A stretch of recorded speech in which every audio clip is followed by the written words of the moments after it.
Many people have the perception that science and the Christian faith are inherently in conflict with one another.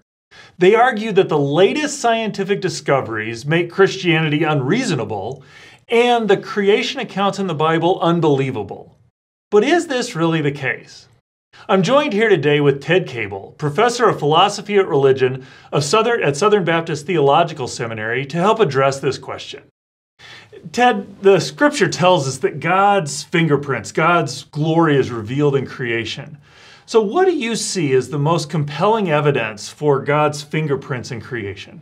I think historians of science and historians of philosophy would agree from pre-Christian times to the present, both the ordinary person and the intellectual alike have always been intrigued by what we might call design in nature. And various intellectuals have handled this differently, but I still find when I just think about science and I think about as a lay person what it is I perceive in nature, fine-tuning, design, those sorts of things intrigue me and still are very compelling to me in a variety of ways.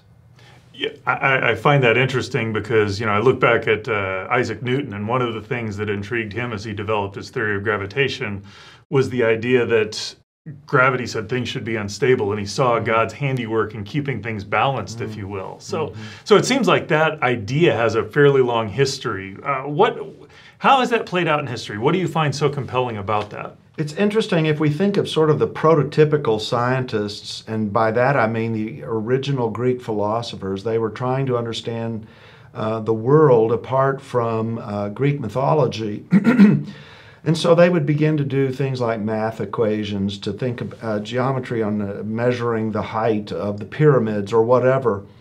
There was a difference that you can kind of see throughout the history of civilization. One hand, there's sort of this atheistic approach where you say, everything really needs to be understood in the terms of atoms, or it's all an accidental sort of collision of moving parts. On the other hand, there were people like Aristotle, most famously, who said it's pretty obvious that things are designed. They have an end for which, in his case, he unashamedly, not a Christian, but nonetheless said, are built in by God. Things have a purpose. That view actually held as the dominant view in Western culture, of course, until more recent times, post-Darwin. So this idea of design really does, or purpose, if you will, really does have a rich theological, philosophical, and even scientific history in some sense. It's incredibly deep, and one which wasn't in fact, most people would have thought it was a kind of evidence for God's existence, that it's so obvious that eyes have been designed for seeing. They're not accidental, that lungs are for breathing and so on, until Darwin. And Darwin seemed to give an explanation to many that, maybe they're an accidental feature of the universe, which brought about this massive reshift, this rethinking about design until the 20th century things changed again. What do you think caused the change there? In my mind, there are many things we could talk about. I mean, I think there are pretty interesting questions about even things like DNA, but the foremost sort of issue in this field is the fine-tuning of the universe.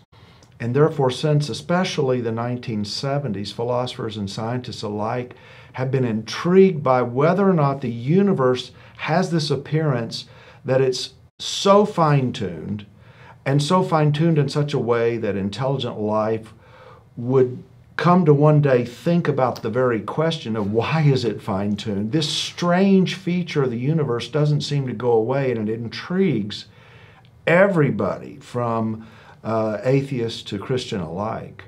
It really does seem like there are a lot of scientists out there, even without Christian sympathies, if you will, who make the comment that it looks like the universe is fine-tuned, it looks like it's designed, it looks like it has a purpose.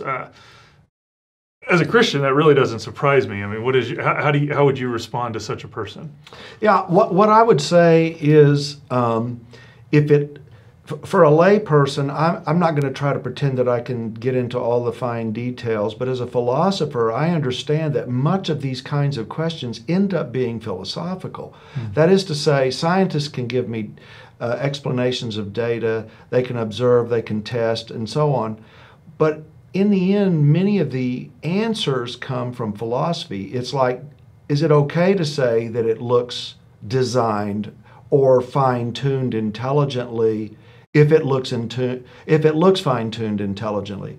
That's a philosophical question. Science can't answer that. And if scientists are told in advance, no, you can't say that, then in fact you only have one answer: well, there is no God.